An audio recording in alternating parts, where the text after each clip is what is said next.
Hello students, welcome to Excel Academy. This is Kashish Kukreja, your biology mentor, and I hope you all are doing good.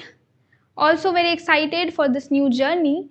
So without wasting time, let's start with our class 11's biology first chapter, that is the living world.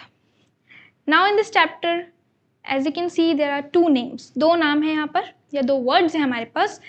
First is living and the second is world. ठीक है, तो basically हमको इस पूरे chapter में इसी चीज के बारे में पढ़ना है. ठीक है, पूरा चैप्टर हमारा इसी चीज के अराउंड क्या करेगा, रिवॉल्व करेगा.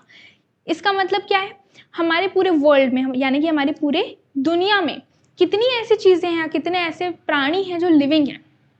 ठीक है, तो उसके बारे में हमको बेसिकली पढ़ाई करनी है, पढ़ना है कि लिविंग क्या होता है, कैसा होता है. और अब ये सारी चीजें जानने के लिए सबसे पहले तो आपको ये जानना जरूरी है कि लिविंग होता कौन है. ठीक है, और लिविंग कौन होता है वो जानने के लिए आपको उसके कुछ कैरेक्टर्स मालूम होने चाहिए, है ना. आप किसी भी चीज़ को डिफाइन कैसे करते हो, उसके कैरेक्टर्स बता के डिफाइन करते हो. उसके लिए हमारे पास दो टर्म्स हैं. Number one is the characteristics और the characteristic feature. Now characteristic या फिर कैरेक्टर का मतलब क्या होता है. कैरेक्टर का मतलब होता है बेसिकली क्वालिटी. ठीक है, क्या मतलब होता है, क्वालिटी या फिर कोई भी ऐसी चीज जो उसके कैरेक्टर में आता है. ठीक है, डिफाइनिंग फीचर ये दूसरा टर्म है which is very important in this case. Defining property या डिफाइनिंग फीचर का मतलब होता है कोई ऐसी चीज जो वेरी टिपिकल है किसी ऑर्गेनिज्म को लेकर के या किसी एक पर्टिकुलर चीज को लेकर, जो चीज बहुत ज्यादा टिपिकल है, ऐसे फीचर्स जो बहुत टिपिकल हैं. ठीक है, जैसे जब भी हम किसी चीज की डेफिनेशन बताते हैं, फॉर एग्जाम्पल हमको लिविंग ऑर्गेनिज्म की डेफिनेशन बतानी है जो कि हम बताएंगे इस सेशन के आखिर में. उसके पहले हमको ऐसी चीज़ों के बारे में, ऐसे कैरेक्टर्स के बारे में जानना बहुत इंपॉर्टेंट है जो कि लिविंग ऑर्गेनिज्म को डिफाइन कर सकते हैं. और ऐसे कैरेक्टर्स को ही हम क्या कहते हैं, डिफाइनिंग फीचर्स और डिफाइनिंग कैरेक्टर्स. ठीक है, आई होप ये समझ में आ गया होगा. नेक्स्ट, आफ्टर दिस अगर मैं आपसे एक क्वेश्चन पूछूं, ठीक है, कि व्हाट इज लिविंग, बेटा मुझे बताओ व्हाट इज लिविंग, तो क्या कहोगे आप. सबसे पहली चीज़ जो मोस्ट लोगों के ब्रेन में आएगा वो ये है कि लिविंग चीज़ें ऐसी चीज़ें होती हैं या ऐसे ऑर्गेनिजम्स होते हैं जो रेस्पायर कर सकते हैं. ठीक है, नाउ क्यों अगेन दिमाग में आ रहा है, क्योंकि बचपन से यही पढ़ रहे हैं and which is true, correct है ना. हर वो चीज़ जो कि रेस्पायर करती है, ब्रीथ करती है, वो लिविंग होती है. और अगर मैं आपसे कहूँ कुछ और कैरेक्टर्स बताइए मुझे लिविंग ऑर्गेनिज्म के, तो आपके दिमाग में कई चीज़ें आ सकती है ना. ग्रोथ आ सकता है, रिप्रोडक्शन आ सकता है, मेटाबॉलिज्म आ सकता है. ठीक है, और लिस्ट चलती रहेगी, बहुत सारी चीज़ें आपके ब्रेन में आ सकती हैं. तो अब इतनी सारी चीज़ें आ तो गई, लेकिन हमको कैसे पता कि उसमें से कौन सा वाला फीचर सिर्फ कैरेक्टर है और कौन सा वाला फीचर टिपिकल है टू द लिविंग ऑर्गेनिज्म, जिसको हम बोल सकते हैं कि it is a defining feature of living organism. तो उसके लिए हमको करना पड़ेगा स्टडी. ठीक है, क्या स्टडी करना पड़ेगा, उन सारे कैरेक्टर्स को. नंबर वन जैसे कि ग्रोथ. ठीक है, नाउ ग्रोथ की डेफिनेशन यहाँ लिखी हुई है, growth is increase in size, mass और इंक्रीज इन नंबर. ग्रोथ क्या है, किसी भी चीज का साइज बढ़ जाए, हाइट बढ़ जाए, वेट बढ़ जाए, मास बढ़ जाए, या फिर उसका नंबर बढ़ जाए. नाउ दिस नंबर वाली थिंग जो है ये स्पेसिफिकली कुछ एक ऑर्गेनिजम्स कहलाता है, नॉट फॉर एवरीवन. ठीक है, तो ये हो गई हमारी ग्रोथ की डेफिनेशन. अगेन एक बार रिपीट कर लेते हैं, growth is increase in size, increase in mass और increase in number. Next, increase in number is a twin character of growth for lower organism. ना यहाँ पर एक पर्टिकुलर ग्रुप ऑफ ऑर्गेनिज्म की बात आ गई है, जो कौन है, lower organisms. No, lower organisms का मतलब क्या होता है, ऐसे ऑर्गेनिजम्स, ठीक है, ऐसे ऑर्गेनिजम्स जो कि उतने ज्यादा कॉम्प्लेक्स नहीं है. ठीक है, जिनकी बॉडी का स्ट्रक्चर, सेल का स्ट्रक्चर उतना ज्यादा कॉम्प्लेक्स नहीं है. ठीक है, कॉम्प्लेक्सिटी नहीं है, उनको हम क्या कहते हैं, लोअर ऑर्गेनिजम्स. लोअर ऑर्गेनिजम्स के लिए ग्रोथ और रिप्रोडक्शन ये दोनों क्या है, सेम चीजें, ट्विन कैरेक्टर है. ठीक है, कैसे, जैसे एग्जाम्पल ले लेते हैं, किसका एग्जाम्पल लें, सबका favourite lower unicellular organism which is amoeba. ठीक है, सबको मालूम है अमीबा क्या है, यूनिसेल्युलर ऑर्गेनिज्म है। और कैसा होता है, कोई रेगुलर शेप है क्या इसका, रेक्टेंगुलर है, ट्राइंगुलर है, कैसा है, नहीं भाई कोई भी रेगुलर शेप नहीं है इसका, ठीक है, इसीलिए हम क्या कहते हैं, इरेगुलर इन शेप, कुछ ऐसा दिखता है अमीबा, ठीक है। This is the simplest structure of amoeba, जिसमें हमने एक न्यूक्लियस बना दिया उसके अंदर। नाउ दिस अमीबा जैसे ही ये एक मैच्योरिटी फेज में पहुंचता है, ठीक है, इसको लगता है कि यार अभी रिप्रोड्यूस करना इज इम्पॉर्टेंट, ठीक है, अपना स्पीशी का नंबर बढ़ाना इज इम्पॉर्टेंट, तो ये क्या करता है, रिप्रोडक्शन करना स्टार्ट कर देता है। किस टाइप का रिप्रोडक्शन करता है, एसेक्सुअल रिप्रोडक्शन करता है। तो amoeba is a sexually reproducing organism, ठीक है, एसेक्सुअल रिप्रोडक्शन जो है अमीबा करता है। अब अगर एसेक्सुअल रिप्रोडक्शन में भी एकदम स्पेसिफिकली मैं कहूँ बताओ, तो किस टाइप का, बाइनरी फिजन, नाम सुना है, ऑफ कोर्स सुना होगा, है ना, बाइनरी फिजन। बाइनरी का मतलब होता है दो, फिजन का मतलब होता है ब्रेक डाउन। तो ये अमीबा क्या करता है, जैसे ही मैच्योरिटी के फेज में पहुंचा, ये एक से दो अमीबा में टूट जाता है। ना इतना सिंपल नहीं है कि ऐसे ही टूट जाता है, ठीक है। ये क्या करता है, सबसे पहले अपने न्यूक्लियस को डिवाइड करता है, जिसको हम कहते हैं karyokinesis. Why karyokinesis, because karyon means nucleus and kinesis means division, ठीक है। उसके बाद ये करता है साइटोकाइनेसिस। साइटोकाइनेसिस का मतलब क्या होगा, division of cytoplasm. So karyokinesis followed by cytokinesis, karyokinesis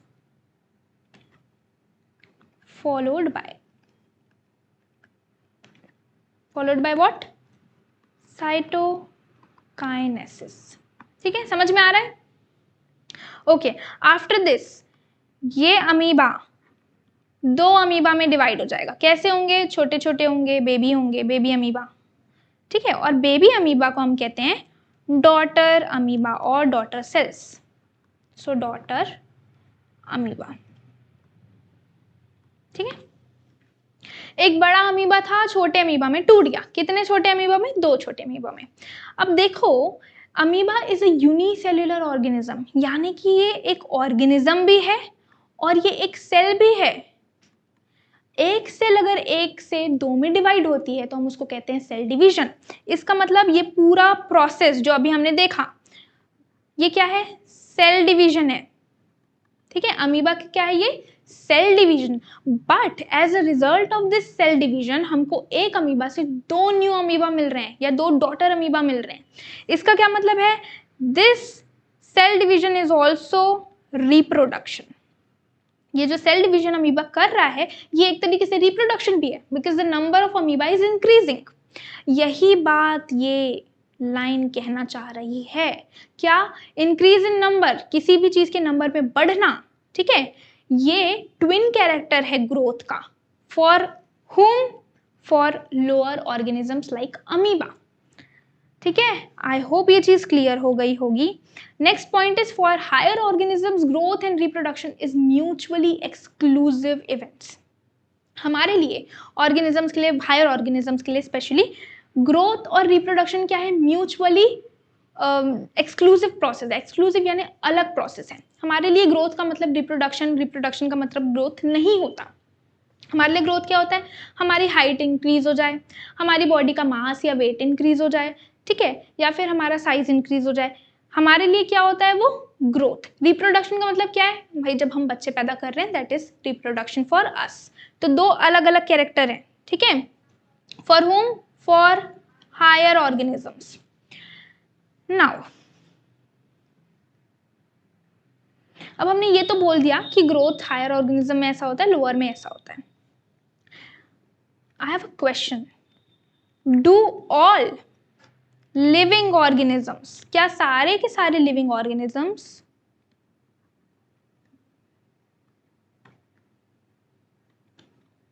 grow, बताओ भाई, क्या सारे के सारे लिविंग ऑर्गेनिजम्स ग्रो करते हैं, ह्यूमंस, प्लांट्स, एनिमल्स, क्या सारे के सारे हम ग्रो करते हैं, बिल्कुल ग्रो करते हैं भाई। कैसे ग्रो करते हैं जरा बताना। हमारी बॉडी में होता है, दिस इज आंसर ना, हमारी बॉडी में क्या होता है, सेल का डिवीजन होता है, and as the cell division हमारी बॉडी का मास में इंक्रीज होता है, हाइट में इंक्रीज होता है, and so on.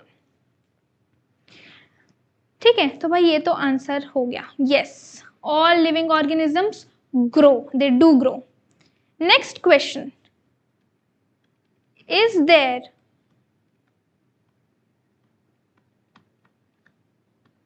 Any non living thing, ठीक है, ऑर्गेनिज्म नहीं लगा देना, नॉन लिविंग थिंग होता है, क्या हमारे पास कोई ऐसा नॉन लिविंग चीज है विच ग्रोस? बता सकते हो कोई ऐसी चीज जो कि ग्रो करती हो, कोई भी नॉन लिविंग चीज? बोलो कि नहीं मैम, कैसे नॉन लिविंग चीज कैसे ग्रो कर सकती है ना, कैसे ग्रो कर सकती है? अब अगर ग्रोथ की डेफिनेशन में जाओ, याद करो ग्रोथ क्या था, ठीक है, what was growth? Growth was either increase in size और इंक्रीज इन मास और increase in number for lower organism. Again specify कर रहे हैं, ठीक है। अब मेरे ख्याल से सबने देखे होंगे माउंटेन्स, ठीक है, रियल में नहीं देखा होगा तो फोटोज में तो देखा ही होगा, और सबको वो बचपन वाला प्रोसेस भी पता होगा माउंटेन्स बनने का, है ना, पढ़े थे कैसे बनता है। बहुत सारी रॉक्स का सेडिमेंटेशन हो जाता है, रॉक्स टूट जाती है छोटे छोटे पीसेस में, और फिर वही रॉक क्या होते जाती है, इकट्ठी होते जाती है। मान लो दिस आर रॉक्स, ठीक है, इसमें बहुत सारी चीज़ें आकर के अक्यूमुलेट होंगी, सैंड होगा, ठीक है, और बहुत सारी चीज़ें जो हैं रॉक वगैरह की वो इकट्ठी होंगी, एंड इवेंचुअली विथ टाइम ये चीज़ें बढ़ती जाएंगी, ठीक है, अक्यूमुलेशन जो है वो बढ़ता जाएगा, और ये कैसा स्ट्रक्चर बना लेगा, माउंटेन जैसा। ऑल्दो वॉल्केनो लग रहा है बट दिस इज माउंटेन, ठीक है, सपोज कर लो दिस इज माउंटेन। कैसे बना?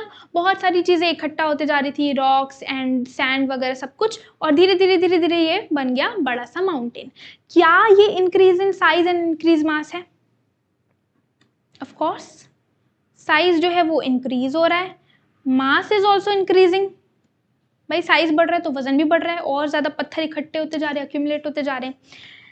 और अगर ये दोनों ही चीज़ें देखो तो दिस इज ग्रोथ, ठीक है, द माउंटेन इज ग्रोइंग। पर क्या माउंटेन लिविंग है? नहीं है, माउंटेन लिविंग नहीं है। ऑल्दो वो ग्रो कर रहा है according to the definition of growth, but mountain is not living, ठीक है। And this is one difference between growth in living organisms and growth in non living things. Living organisms में, in living organisms the growth is intrinsic growth होती है। Intrinsic मतलब within, from within, ठीक है। हमारी growth कैसे हो रही थी? सेल डिवीजन से हो रही थी। क्या बाहर से कोई चीजें हो रही थी जो आके हमारी सरफेस पे एक्यूमुलेट होते जा रही है और हमारा साइज मास सब कुछ बढ़ रहा है? नो, है ना। हमारी ग्रोथ कैसे हो रही है? फ्रॉम विद इन, अंदर से। वेयर माउंटेन की ग्रोथ को देखो तो कैसे हो रहा था? बाहर से हो रहा था। तो इन non living growth is extrinsic यानी कि बाहर से। ग्रोथ कैसे हो रही थी? बाहर से हो रही थी, ठीक है। तो माउंटेन्स या फिर जितने भी नॉन लिविंग थिंग्स है वो बाहर से ग्रो करते हैं, whereas living organisms grow from within, ठीक है। अब इस चीज से हमको एक बहुत इंपॉर्टेंट चीज पता चली, इस पूरे कहानी से जो मैंने आपको सुनाया, इससे हमें क्या पता चला? इससे हमें पता चला भाई, ठीक है, यहाँ पर हम इसको लिख लेते हैं। क्या पता चला? कि growth is a characteristic feature, ठीक है, ये एक कैरेक्टर है लिविंग बीइंग का, characteristic feature, but not a defining feature. क्या ये डिफाइनिंग फीचर है? नहीं, हम डिफाइन नहीं कर सकते लिविंग ऑर्गेनिजम्स को ग्रोथ के बेसिस पे। क्यों नहीं कर सकते? बिकॉज नॉन लिविंग ऑर्गेनिजम्स या non living things also do grow. Okay, hope so ये समझ में आ गया होगा। नेक्स्ट इज रिप्रोडक्शन, है ना, बहुत लोगों का बहुत फेवरेट कैरेक्टर, बहुत लोगों का क्या, सभी का, है ना। Reproduction, what do you mean by reproduction, ठीक है। अब रिप्रोडक्शन का मतलब क्या होता है, वही जो सोच रहे हो, है ना। It is a biological process. बताना पड़ेगा किस टाइप का प्रोसेस है, क्या ये केमिकली होता है, ठीक है, नहीं भाई ये बायोलॉजिकल प्रोसेस है, ऑफ प्रोडक्शन ठीक है, हम क्या कर रहे हैं, बना रहे हैं, किसको बना रहे हैं, प्रोजेनी को। प्रोजेनी यानी कि बेसिकली बच्चे, ठीक है, या ऑफ स्प्रिंग्स भी यूज कर सकते हो word, production of offspring और progeny which are similar to their parent, very important line, ठीक है, जो अपने पेरेंट्स से क्या है, सिमिलर है, अपने पेरेंट्स के जैसे दिखते हैं, है ना सेम दिखते हैं इसका मतलब ये नहीं बिल्कुल मैच करेंगे। तुम्हारे पेरेंट्स के पास भी 2 आँख हैं, 2 नाक है, तुम्हारे पास भी सेम है, सो सॉरी 1 नाक है, ठीक है।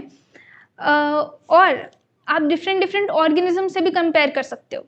डॉग का जो बेबी होगा वो डॉग होगा, कैट का जो बेबी होगा कैट होगा, ह्यूमन बीइंग का बेबी ह्यूमन होगा, ठीक है, ठीक है, अनलेस शक्तिमान ना हो। ओके तो ये कैसे, हम कैसे बिल्कुल अपने पेरेंट्स के जैसे हैं, similar to our parents, not identical but similar, very important thing. Now basics में जा रहे हैं। रिप्रोडक्शन 2 प्रकार का होता है, एसेक्सुअल रिप्रोडक्शन, जिसका एक एग्जांपल हम पिछले क्लास में, मतलब अभी कुछ देर पहले हमने देखा था, क्या, अमीबा के बारे में। अमीबा ग्रो हो रहा था बाय एसेक्सुअली थ्रू किससे, बाइनरी फिजन से। दूसरा होता है सेक्सुअल रिप्रोडक्शन, जो कि मोस्ट ऑर्गेनिजम्स करते हैं, हायर ऑर्गेनिजम्स जैसे कि ह्यूमंस, ठीक है। अब मुझे बताओ क्या लिविंग ऑर्गेनिजम्स सारे के सारे ग्रो करते हैं, रिप्रोड्यूस करते हैं? 2 चीजें देखनी है, क्या कोई नॉन लिविंग थिंग है, is there any non living thing, any कोई भी निर्जीव वस्तु रिप्रोड्यूस, देखे हो क्या कभी किसी को रिप्रोड्यूस करते हुए? कोई ऐसी चीज जो कि वस्तु है, ठीक है, लिविंग नहीं है और वो रिप्रोडक्शन कर रही है? मैंने तो नहीं देखा। So there is no non living being जो कि रिप्रोड्यूस करता है, जिसमें कैपेसिटी है टू रिप्रोड्यूस। अगेन दूसरी चीज, is there any living being who does not reproduce?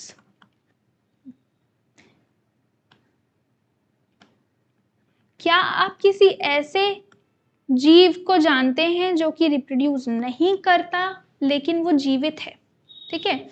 बहुत सारे लोग जानते होंगे, ठीक है, बहुत सारे लोगों ने सुना होगा अपने घर पे पेरेंट्स को बात करते हुए कि मम्मी बता रही थी फलाना फलाना फलाना दे आर कपल है, न्यूली मैरिड या फिर जो भी, and they are unable to reproduce. बहुत से ऐसे कपल्स होते हैं जो कि रिप्रोडक्शन नहीं कर पाते हैं, ठीक है, बहुत सारे ऐसे कपल्स होते हैं जो कि रिप्रोडक्शन नहीं कर पाते हैं।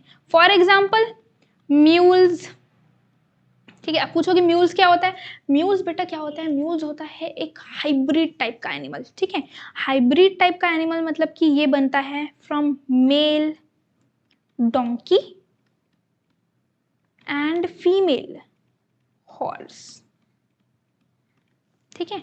किससे बनता है? From mail donkey and female horse. जब ये दोनों आपस में रिप्रोड्यूस करते हैं तो हमको मिलता है एक नया वैरायटी का animal which is mule, and that mule is Sterlite. Sterlite यानी कि ऐसा ऑर्गेनिज्म है जो कि रिप्रोड्यूस नहीं कर सकता। इसके अलावा कुछ और है, अभी हमने देखा स्टराइल कपल्स,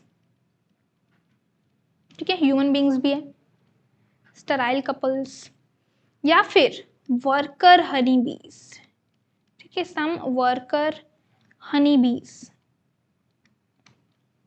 ये भी क्या कर सकती है? रिप्रोड्यूस नहीं कर सकती। तो इसका मतलब क्या ये हो गया कि ये सारे निर्जीव वस्तु में तब्दील हो गए, नॉन लिविंग हो गए? नहीं, लिविंग है भाई, लेकिन दिक्कत क्या है कि ये रिप्रोड्यूस नहीं कर सकते। इसी वजह से हमको एक नया और कंक्लूजन मिल गया। क्या कंक्लूजन मिला? कि लिविंग ऑर्गेनिज्म को अगर हम कहें डिफाइनिंग प्रॉपर्टी है रिप्रोडक्शन, तो नहीं है, ठीक है। Reproduction again, reproduction is not, बड़ा इंपॉर्टेंट वर्ड है, नॉट अ डिफाइनिंग,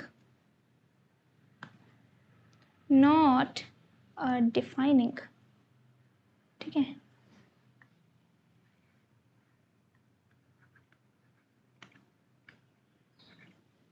फीचर और प्रॉपर्टी किसकी? ऑफ लिविंग ऑर्गेनिजम्स, ठीक है। तो हमको अभी तक 2 चीजें के बारे में पता चला। क्या? पहला तो ये कि growth is not a defining property of living organisms, और दूसरा चीज ये पता चला कि reproduction is also not a defining feature और property of living organism. Okay, the next character is metabolism. ठीक है, मेटाबॉलिज्म का मतलब क्या होता है? The sum total of all the chemical reactions that are taking place in the body. ठीक है, तो ह्यूमन बींग्स की बॉडी में जितने भी रिएक्शंस हो रहे होते हैं उनका सम टोटल, यानी कि वो सबको अगर आप ऐड कर दोगे तो हमको क्या मिलता है? मेटाबॉलिज्म. नाउ मेटाबॉलिज्म को अगर हम देखें तो metabolism is divided into two. Metabolism is divided into two.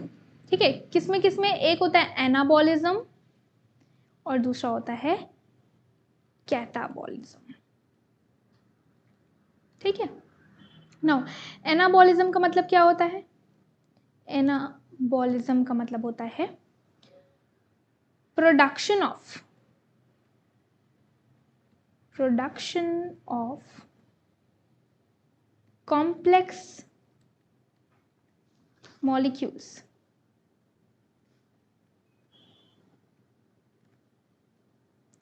from simple molecules. Simple molecules को ऐड कर करके, जोड़ करके हमारे को जो कॉम्प्लेक्स मॉलिक्यूल मिलता है, ठीक है, उसको हम कहते हैं क्या? Anabolism. The process is known as anabolism. For example, ठीक है, फॉर एग्जाम्पल क्या ले लें? फॉर एग्जाम्पल ले लेते हैं फोटोसिंथेसिस.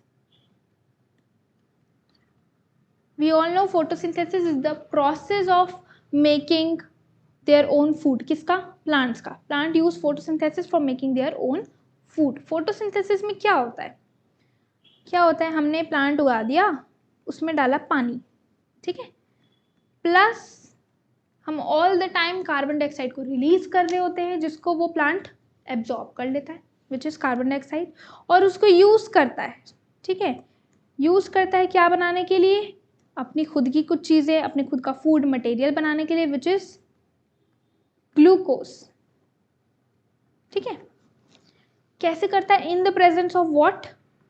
सनलाइट. सनलाइट के और इवन क्लोरोफिल के प्रेजेंस में हमको क्या मिलता है? ग्लूकोज. हमको मतलब प्लांट्स को.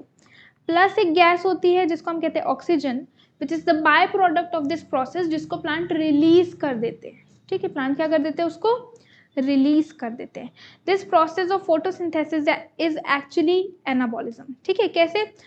H2O यानी कि पानी कॉम्प्लेक्स नहीं है, सिंपल मॉलिक्यूल है. Again carbon dioxide simple molecule है. In the presence of sunlight and chlorophyll हम बना रहे हैं एक बड़ा सा complex molecule that is glucose, और साथ में ऑक्सीजन जो कि रिलीज हो जाता है. तो यहाँ पर छोटे छोटे कॉम्पोनेंट से, छोटे छोटे कंपाउंड से मिलकर के, सिंपल कंपाउंड से मिलकर के हमको क्या मिल रहा है? एक बड़ा सा complex compound. This process is known as anabolism. Next is catabolism.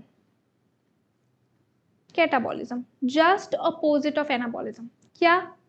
Breakdown of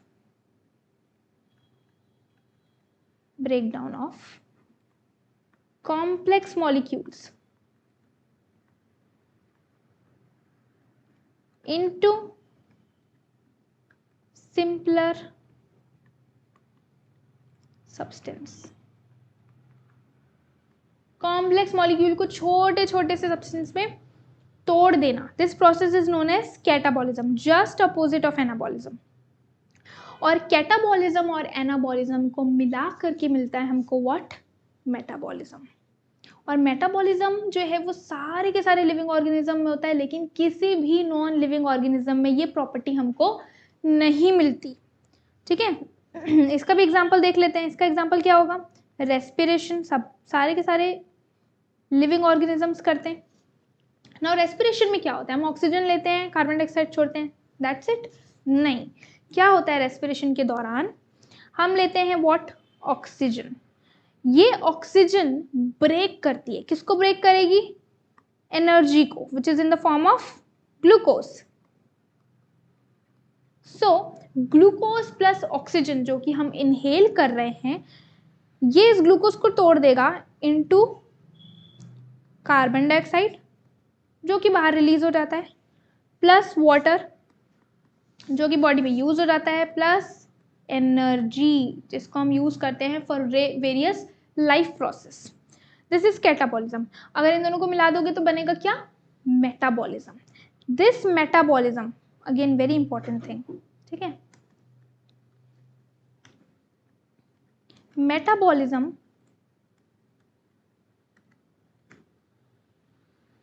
is character of all living beings.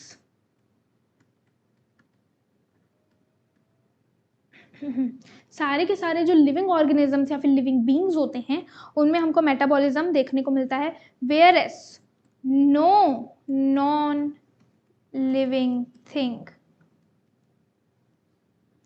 Exhibits this character.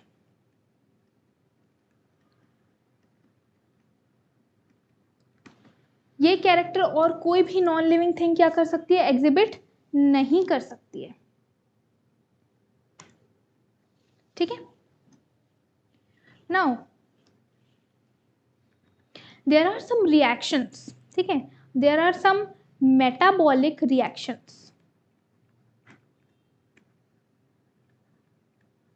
कुछ मेटाबॉलिक रिएक्शंस होते हैं जो कि हम बॉडी के बाहर करवाते हैं, ठीक है। बॉडी के बाहर जब भी कोई चीज हो रही होती है तो हम उसको कहते हैं in vitro. So metabolic reactions in vitro यानी कि बॉडी के बाहर जो भी मेटाबॉलिक रिएक्शंस हो रहे हैं वो लिविंग ऑर्गेनिज्म नहीं है, इज नॉट लिविंग ऑर्गेनिज्म। वो क्या है, लिविंग ऑर्गेनिज्म नहीं है।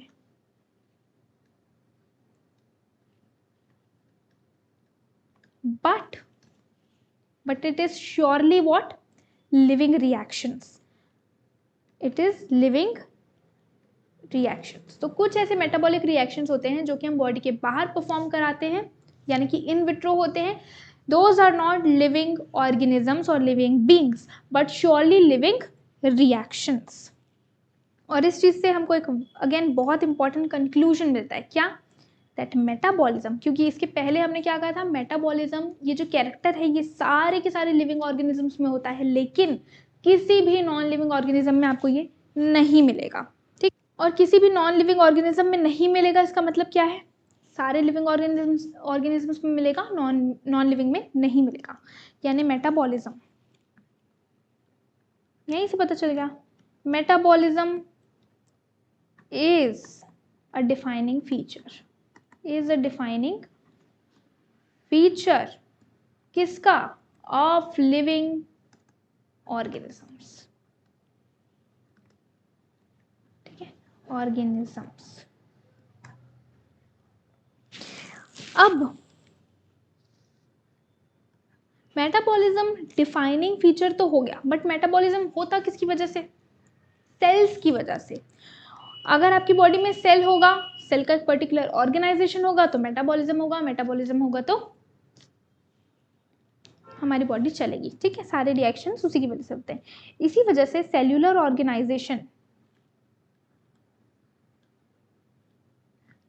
ऑर्गेनाइजेशन इज ऑल्सो, ये भी क्या है, अ डिफाइनिंग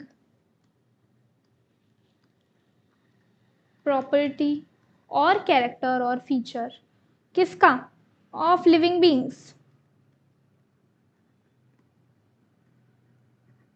तो यहाँ तीसरी चीज भी क्लियर हो जाती है, क्या, कि मेटाबॉलिज्म और cellular organisation these both are the defining characteristics of living beings. यानी कि अगर आपसे कोई पूछे कि लिविंग बींग्स कौन होते हैं तो आप डेफिनेटली उनको बता सकते हो कि लिविंग बींग्स वो होते हैं जिनमें मेटाबॉलिज्म होता है।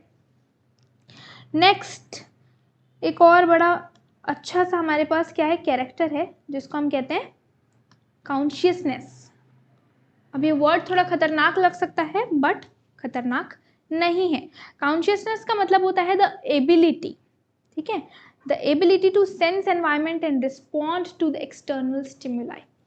इसका मतलब क्या है, कॉन्शियसनेस यानी कि बहुत टाइम मतलब आपने सुना होगा स्कूल में भी, जब टीचर्स देखती हैं कोई बच्चे को कि वो बिल्कुल भी ध्यान नहीं दे रहा क्लास में, फोकस्ड नहीं है, तो वो क्या कहती है, कॉन्शियस होके बैठो बेटा, है ना। कॉन्शियस होके बैठो मतलब कि मैं क्या बोल रही हूँ, मैं क्या पढ़ाना चाह रही हूँ, उसको देखो, समझो, ध्यान दो और उस पर रिस्पॉन्ड करो, ठीक है। अगर आंसर आता है तो बताओ, दिस इज व्हाट कॉन्शियसनेस। कोई भी लिविंग ऑर्गेनिज्म जो है वो अपने एनवायरनमेंट को सेंस कर सकता है। तुमको पता चल रहा है बाहर ठंड है, बरसात गिर रही है, गर्मी है, क्या हो रहा है, पता चल रहा है ना, क्योंकि तुम अपने सराउंडिंग से अपने एनवायरनमेंट को सेंस कर सकते हो, ठीक है, और उसके बदले रिस्पॉन्ड भी कर रहे हो, ठीक है। आपकी बॉडी रिस्पॉन्ड करती है एक्सटर्नल स्टिमुलाई को। अगर बाहर बारिश होने लगे, ये ठंड हो, तो आपकी बॉडी में शिवरिंग होगी, ठीक है, गूज बम्स आ जाएंगे, शिवरिंग होगी, है ना।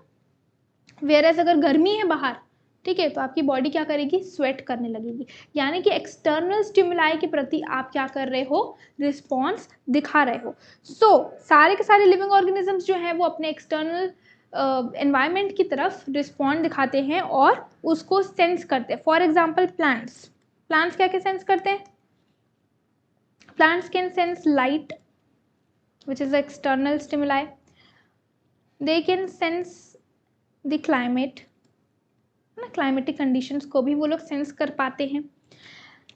ह्यूमन बींग्स भी करते हैं अपने सराउंडिंग को, एनिमल्स भी अपनी सारी सराउंडिंग को क्या करते हैं, सेंस करते हैं। Plus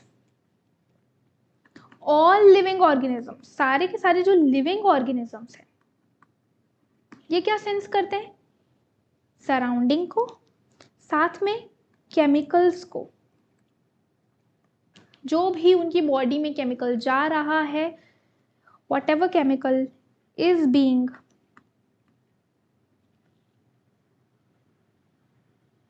infused in the body, जो भी चीज़, जो भी केमिकल बॉडी के अंदर जा रहा है, उस पे भी लिविंग ऑर्गेनिजम्स क्या करते हैं, रिएक्ट करते हैं, रिस्पॉन्ड करते हैं, उसके तरफ क्या करते हैं, उसको सेंस करते हैं। ऑल द लिविंग ऑर्गेनिजम्स, सारे के सारे living organisms, all living organisms are conscious about what, about their environment। सारे के सारे क्या कर रहे हैं, अपने environment को सेंस कर रहे हैं। But there is only one living organisms जो कि अपने आप को भी सेंस कर पाता है, इन द सेंस वो अपने आप के प्रति क्या है, कॉन्शियस है, जिसको हम कहते हैं self conscious. There is only one animal जो कि सेल्फ कॉन्शियस है। कौन है वो, ह्यूमंस। हमें पता है हम कौन हैं। क्या डॉग को पता है वो डॉग है, क्या कैट को पता है कि वो कैट है, नहीं पता है, लेकिन हमको पता है कि हम ह्यूमंस हैं। So humans are self conscious, humans are what, self conscious. And so हमको पता चलता है कि सारे के सारे लिविंग ऑर्गेनिजम्स कॉन्शियस है अबाउट देयर एनवायरनमेंट, और उसके तरफ वो क्या करते हैं, रिस्पॉन्स भी करते हैं। But no non living organism does this. कोई भी नॉन लिविंग ऑर्गेनिज्म करता है क्या, पत्थर को ठंड लगती है, गर्मी लगती है, उसको पता चलता है बाहर क्या हो रहा है, नहीं पता चलता। और इसी चीज से हमने फिर क्या कंक्लूड किया कि कॉन्शियसनेस इज कॉन्शियसनेस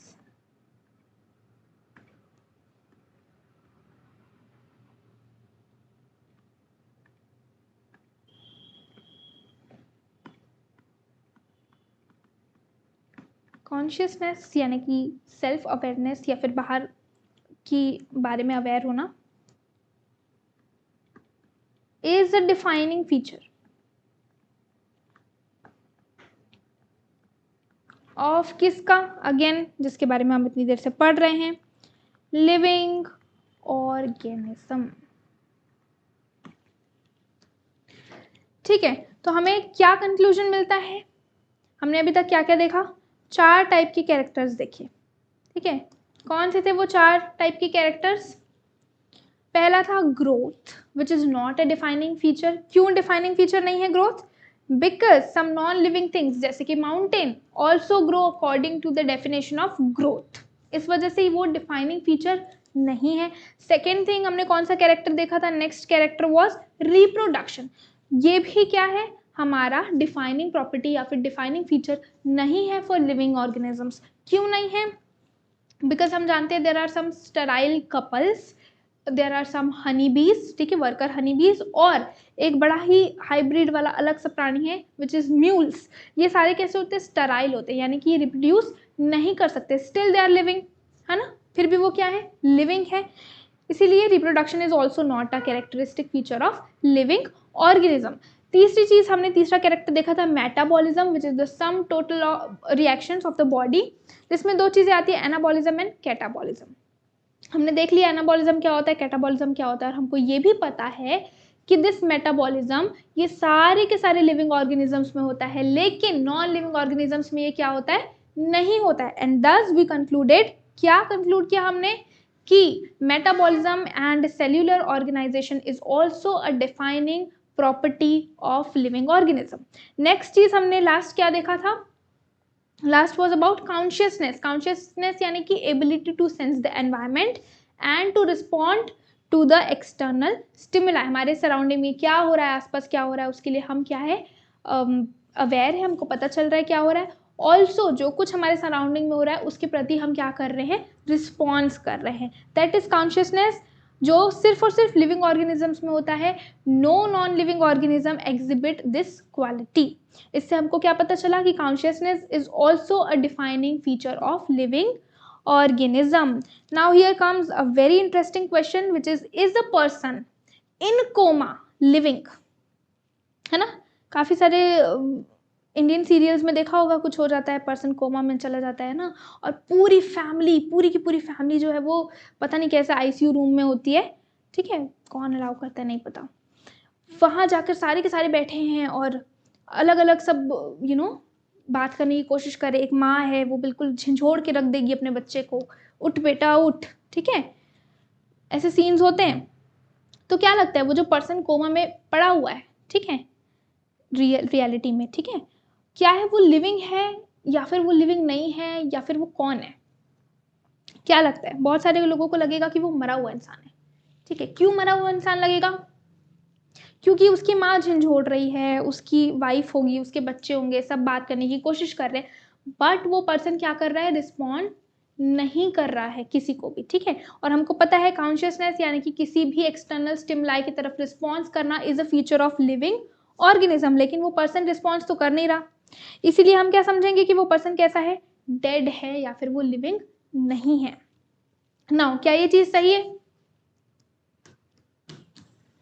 अगर पीछे पीछे पीछे थोड़ा सा वीडियो को ले जाना, अगर याद ना हो तो, हमने एक चीज देखी थी कि सारे के सारे लिविंग ऑर्गेनिजम्स केमिकल्स जो कि उनकी बॉडी में इन्फ्यूज किए जा रहे हैं उस पर भी रिस्पॉन्ड करते हैं, ठीक है। पर्सन कोमा में है, उस कितने सारे केमिकल्स जो है उसकी बॉडी में डाले जाते हैं, इन्फ्यूज किए जाते हैं, और उसकी बॉडी, उसके सेल्स उस सब की तरफ क्या करते हैं? रिस्पॉन्स करते हैं। तो that person is chemically responding, that person is chemically responding to किसकी तरफ? to the chemicals being infused in his body। उसकी बॉडी में जितने भी केमिकल्स अंदर इन्फ्यूजन किया जा रहा है उसकी तरफ वो क्या कर रहा है? रिस्पॉन्ड कर रहा है, विच इज ऑल्सो कॉन्शियसनेस। और अगर अ पर्सन इज कॉन्शियस, ठीक है, वो ब्रीथ कर रहा है, रिस्पायर कर रहा है, तो हम जानते हैं कि दैट पर्सन इज लिविंग। तो a person in coma is living, ठीक है, नॉन लिविंग नहीं है, मरा हुआ नहीं है।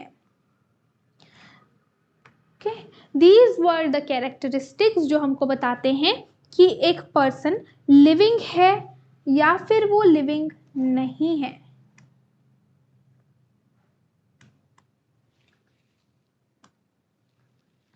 ओके, यहीं पर हम एक चीज लिखते हैं, ठीक है, क्या लिखते हैं? डेफिनेशन लिखते हैं। किसकी डेफिनेशन लिखेंगे? Definition of living. भाई यही तो करना था, इतनी देर से जो पढ़ रहे हैं वो इसी एक चीज के लिए तो पढ़ रहे हैं, ठीक है। किस चीज के लिए पढ़ रहे हैं? हमको ये बताना है कि लिविंग ऑर्गेनिजम्स कौन होते हैं और कैसे होते हैं। तो अभी तक इतना सब कुछ जो भी हमने पढ़ा वो इसी एक चीज के लिए पढ़ा था, क्या? Definition of living beings. तो हम कैसे डिफाइन कर सकते हैं? Living organisms are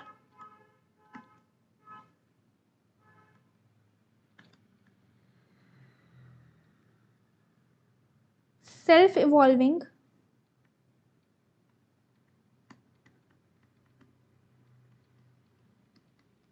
self replicating,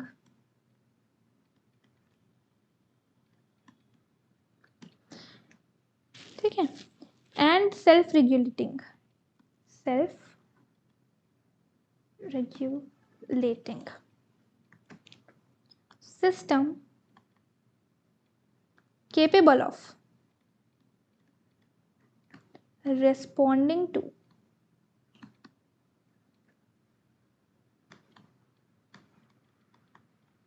external stimuli। यही चीज़ हमें समझनी थी कि अगर हमें लिविंग चीज़ों को डिफाइन करना है, उसकी डेफिनेशन बनानी है, तो कौन से कैरेक्टर हमें चाहिए होंगे। तो क्या क्या चीज़ है, डेफिनेशन बन के रेडी हो चुकी है। डेफिनेशन क्या कहती है, living organisms are self evolving, ठीक है, जो खुद से इवॉल्व होते हैं, self replicating, self replicating in the sense क्या है, ग्रोथ से इसका रिलेशन है, ठीक है, रेप्लिकेट करना यानी कि डिवाइड होना, सेल ग्रोथ या cell division, that is self replicating. Self regulating, किसी भी चीज़ को अगर आपको रेगुलेट करना है, जैसे बहुत सारे एड्स में देखा होगा herbal tease and all that, उसमें क्या बताया जाता है कि आप ये चाय P low, this will increase your metabolism, और एकदम से पतले हो जाओगे। तो अगर आपको अपनी बॉडी में किसी भी केमिकल रिएक्शन को या किसी भी चीज़ को रेगुलेट करना है, तो that is related to metabolism. हमने देखा metabolism is also a defining feature. इसके बाद ये एक सिस्टम है जो कि केपेबल है, ठीक है, ऑफ रिस्पॉन्डिंग टू एक्सटर्नल स्टिम्युलाई, किसी भी एक्सटर्नल इंफॉर्मेशन पे रिस्पॉन्ड करने के लिए हम क्या है, केपेबल है। और ये वाला पार्ट हमको किस चीज़ की याद दिलाता है, कॉन्शियसनेस की याद दिलाता है। तो हमने तो देखा ये 3 कैरेक्टर्स थे जो कि किसी भी ऑर्गेनिज्म को क्या करते हैं, डिफाइन करते हैं एज लिविंग। तो हमारा ये पार्ट कंप्लीट होता है। कौन सा पार्ट, ये पार्ट जिसमें हम बता रहे हैं लिविंग बीइंग्स क्या होते हैं। Next is diversity in living organism. Now what do you mean by diversity. Diversity का सिंपल मतलब होता है वैरायटी, ठीक है, होटल में जाते हो खाना खाने, बहुत सारी वैरायटी का खाना खाते हो, बिल्कुल वैसे ही हमारे अर्थ पे कितने सारे वैरायटी के जीव जंतु, प्लांट्स एंड एनिमल्स जो हैं वो हैं और घूम रहे हैं। तो this is the number of species that are known and described, ठीक है, इसका मतलब क्या है, ये स्पीशीज हैं जो कि हमको मालूम है कि हैं और हमने डिस्क्राइब भी कर रखा है, which is about 1.7 to 1.8 million, ठीक है, कितने हैं, 1.7 to 1.8 मिलियन ऑर्गेनिजम्स है, विच मीन्स 17 से 18 लाख, 17 to 18 लाख। और भी हैं लेकिन अभी तक हमें पता इनके बारे में चला है, हमने आइडेंटिफाई इतने को किया है, और भी हैं, श्योरली हैं, ठीक है। अच्छा, अब हमारे पास एक सिंपल सा रूल, क्या बोलता है वो रूल, वो ये बोलता है कि इफ वी इंक्रीज, अगर हम बढ़ा दें, क्या बढ़ा दें, increase the area of observation, अगर हम अपना एरिया ऑफ ऑब्जर्वेशन बढ़ा देते हैं, then automatically number of species will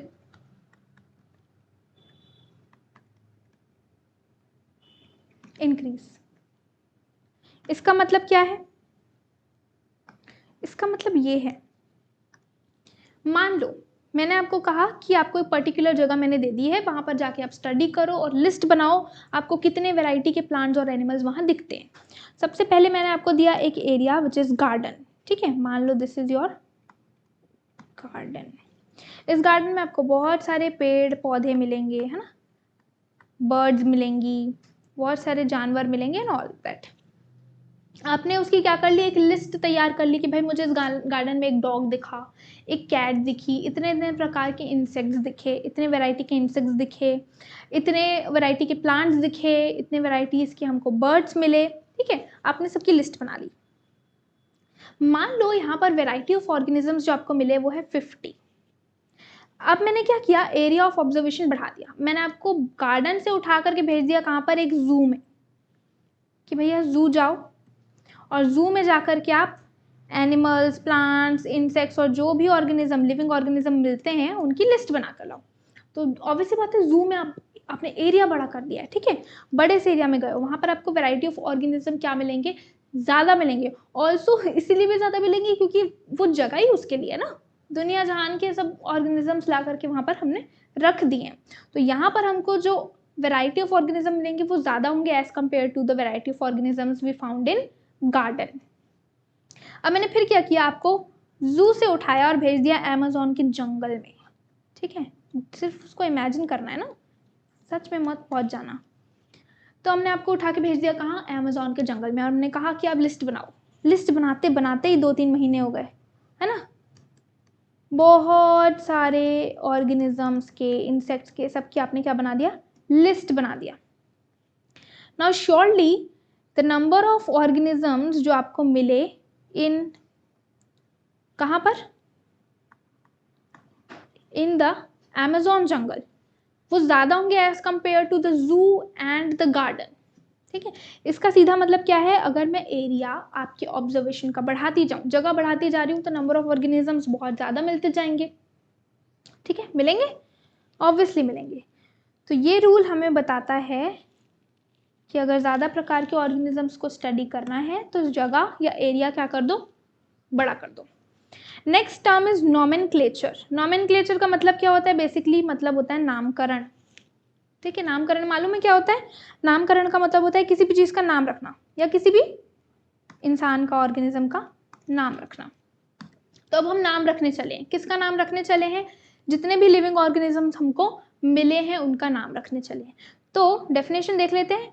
nomenclature is the process of naming living organism such as, इस वे में हमको उनको नेम करना है कि एक पर्टिकुलर जो ऑर्गेनिज्म है उसको पूरे वर्ल्ड में उसी नाम से पुकारा जाए, ठीक है। जैसे अगर डॉग है तो उसको दुनिया भर में डॉग ही बोला जाए, चाहे वो इंडिया हो, चाहे वो स्पेन हो, चाहे वो अमेरिका हो, कोई भी जगह हो, वहाँ पर सब उसको क्या कहें, डॉग ही कहें। बट ऐसा नहीं होता, ठीक है।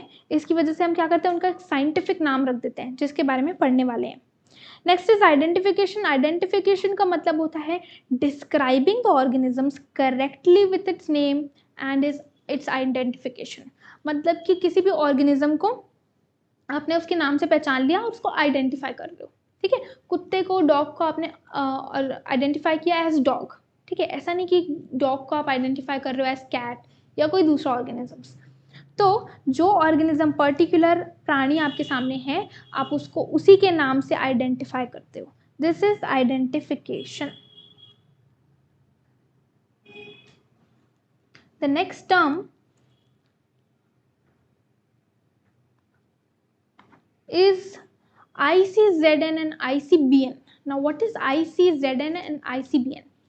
देखो, प्लांट्स और एनिमल्स को हमने नाम करने का प्रोसेस किया गया है, बट जो साइंटिफिक नेम्स है वो सजेस्ट करते हैं या प्रोवाइड करता है कौन, एक पर्टिकुलर संस्था, या फिर हम कह सकते हैं एक पर्टिकुलर ग्रुप ऑफ पीपल जो उस काम के लिए बने, जिसको हम रखते हैं अंडर ICBN। ICBN का फुल फॉर्म होता है international code for botanical nomenclature. अब यहाँ पर बोटेनिकल आ रहा है, एवरीथिंग, जब भी आपको बोटेनिकल वर्ड सुनने मिलेगा, बॉटनी मिलेगा या फिर ऐसा कुछ भी मिलेगा, तो आप समझ जाओगे कि this is related to plants, ठीक है। तो जितने भी प्लांट्स या फिर फ्लोरा जिनको हम क्या करते हैं, नाम रखते हैं, साइंटिफिक नेम देते हैं, वो कौन प्रोवाइड करवाता है, वो प्रोवाइड करवाता है ICBN। ICBN stands for international code for botanical nomenclature. Next is the ICZN, ठीक है, सब कुछ सेम है, बस बॉटनिकल की जगह क्या लगाना है, zoological, international code for zoological nomenclature. ये वो ग्रुप ऑफ पीपल हैं जो कि हमको साइंटिफिक नेम प्रोवाइड करते हैं, किसके लिए, फॉर एनिमल्स। जब भी जूलॉजी वर्ड आएगा तो समझ जाना किसकी बात हो रही है, एनिमल्स की बात हो रही है। Next is binomial nomenclature. Now binomial nomenclature जो है ये एक प्रोसेस है या सिस्टम है किसी भी ऑर्गेनिज्म को नेम करने का, उसका नाम रखने का, विथ 2 कंपोनेंट्स, 2 वर्ड्स में या 2 कंपोनेंट के साथ। जैसे आपके नाम में, मेरे नाम में, सबके नाम में 2 कंपोनेंट्स होते हैं, ठीक है। आपके नाम में एक तो होगा आपका नाम और दूसरा होगा आपका सरनेम, ठीक है, 2 कंपोनेंट्स। बिल्कुल वैसे ही बायनॉमियल नॉमेनक्लेचर को भी बनाया गया है। It is a system of naming और providing a name with 2 components. ये जो सिस्टम है ये कैरोलस लिनियस नाम के एक साइंटिस्ट ने बताया था, उन्होंने ये सिस्टम प्रोवाइड करवाया दिया है। Now there are some universal rules of nomenclature, ठीक है। ये बायनॉमियल नॉमेनक्लेचर जो हम पढ़ रहे हैं इसके लिए हमारे पास कुछ यूनिवर्सल रूल्स है जिसको बदला नहीं जा सकता, और जब भी आपको किसी ऑर्गेनिज्म का नाम रखना है तो आप बिल्कुल इसी फॉर्मेट में उसका नाम रखोगे, ठीक है। Number 1 rule is biological names are generally in Latin, very important, and written in italics, again very important, ठीक है। बायनॉमियल जो नॉमेनक्लेचर हम कर रहे हैं या फिर नाम रख रहे हैं वो हमेशा कैसी भाषा में होंगे, लैटिन भाषा में होंगे, ठीक है। No other language than Latin to avoid any type of changes, ठीक है। उसमें कोई भी चेंज ना हो, उसको अवॉइड करने के लिए हम उसको लैटिन भाषा में ही लिखते हैं। Now irrespective of their origin, वो कहाँ से ओरिजिनेट हो रहे हैं उससे हमको मतलब नहीं है, ठीक है। कोई प्लांट या कोई एनिमल या कोई भी चीज़ आ रही है, इंडिया से आ रही है, ठीक है, अमेरिका से आ रही है, ऑस्ट्रेलिया से आ रही है या कहीं और से आ रही है, हमको उसके ओरिजिन से कोई मतलब नहीं है। कोई भी लिविंग ऑर्गेनिज्म हमको मिला यानी कि उसका नाम रखेंगे हम किस में, लैटिन में, और जब हम उसको लिखेंगे तो कैसे लिखेंगे, इटैलिक्स में, ठीक है। कैसे लिखेंगे, इटैलिक्स में। Number 2 rule, the first word of biological name is representing the genus, जो पहला नाम है, ठीक है, first word of the binomial nomenclature का जो नेम है वो होगा जीनस, ठीक है, क्या होगा, genus. And the second component या सेकेंड वर्ड वो होगा स्पेसिफिक एपिथेट और स्पीशीज, इसी को क्या कहते हैं, स्पीशीज। तो इससे हमको क्या पता चला, नाम हमने रखा with 2 components, the first component will always be the genus and the second component will always be the specific epithet और the species. Third, both the words in a biological name when handwritten, ये दोनों words biological name के जब हम खुद अपने हाथों से लिखेंगे, जैसे अभी हम यहाँ पर हाथ से लिख रहे हैं, ठीक है, तो उनको हमको क्या करना है, सेपरेटली अंडरलाइन करना है, दिस इज इम्पॉर्टेंट। और जब प्रिंट करेंगे तो कैसे प्रिंट करेंगे, in italics. Fourth rule is the first word denoting the genus starts with the capital letter, ठीक है, जैसे हम अपने नाम के साथ करते हैं, हमारा फर्स्ट लेटर कैसा होता है, कैपिटल होता है, बट डिफरेंस क्या है, हमारे सरनेम का लेटर फर्स्ट लेटर भी कैपिटल होता है, नहीं, यहाँ क्या करना है, स्पेसिफिक एपिथेट या फिर स्पीशीज के लेटर को, फर्स्ट लेटर को हमको स्मॉल लिखना है, ठीक है। These are the 4 universal rules of nomenclature. Again एक बार देख लेते हैं बायनॉमियल नॉमेनक्लेचर के 4 रूल्स। नंबर 1 इज, जब भी हम बायोलॉजिकल नेम्स लिखते हैं तो वो किस भाषा में होंगे, लैटिन भाषा में होंगे, इररिस्पेक्टिव ऑफ देयर ओरिजिन, वो कहाँ से आ रहे हैं उससे हमको मतलब नहीं है, हम उसको लिखेंगे इन लैटिक्स, ठीक है, और जब प्रिंट करेंगे तो इटैलिक्स में होगा। The first word of the biological name, जो पहला वर्ड हमारे बायोलॉजिकल नेम का है वो रिप्रेजेंट करेगा क्या, जीनस, और जो सेकेंड नेम है हमारे बायोलॉजिकल नेम का वो रिप्रेजेंट करेगा स्पेसिफिक एपिथेट और द स्पीशीज, ठीक है। Third is the word in biological name, जब हम उसको लिखते हैं हैंड रिटन, ठीक है, जब हम उसको खुद से लिख रहे हैं, किसी नोटबुक में लिख रहे हैं या कहीं पर भी लिख रहे हैं, तो हम उसको क्या करेंगे, सेपरेटली अंडरलाइन करेंगे। फोर्थ जो हमारा रूल है वो ये है कि जीनस का पहला लेटर हमेशा कैसा होगा, कैपिटल, और स्पेसिफिक एपिथेट का पहला लेटर हमेशा कैसा होगा, स्मॉल लेटर। एग्जाम्पल देख लेते हैं, एक एग्जाम्पल मैं यहाँ लिखती हूँ, ठीक है, इसका लिखे मैंगो, सबका फेवरेट फ्रूट, ठीक है। मैंगो का साइंटिफिक नेम है मैंगीफेरा इंडिका, ठीक है, और इसको हमको क्या करना है, सेपरेटली अंडरलाइन करना है। मैंगीफेरा क्या है, अगेन बता देते हैं, हमने देखा कि पहला वाला जो कंपोनेंट है वो हमेशा क्या होगा, जीनस होगा, यानी कि मैंगीफेरा इस नाम में क्या है, जीनस, और इंडिका क्या होगा, स्पेसिफिक एपिथेट या फिर स्पीशीज। सो ये है हमारे 4 rules of naming any organisms. Please start studying from the first day itself. जो भी हमने अभी तक देखा, जो भी हमने पढ़ा, उसको अच्छी तरीके से रिवाइज करिए और हो सके तो थोड़ा याद करने की कोशिश कीजिए। इसके आगे हम देखेंगे बहुत सारे ऐसे और दूसरे नेम्स, साइंटिफिक नेम्स जिसको पढ़ने में बहुत मज़ा आने वाला है, और कुछ दूसरे टर्म्स के बारे में और भी बहुत सारी चीज़ें हम इस चैप्टर में देखने वाले हैं, which is still left. So till then please continue studying and study hard. Also ऐसा नहीं है कि बिल्कुल पढ़ रहे हैं, थोड़ा एंजॉय करो, but pay attention to your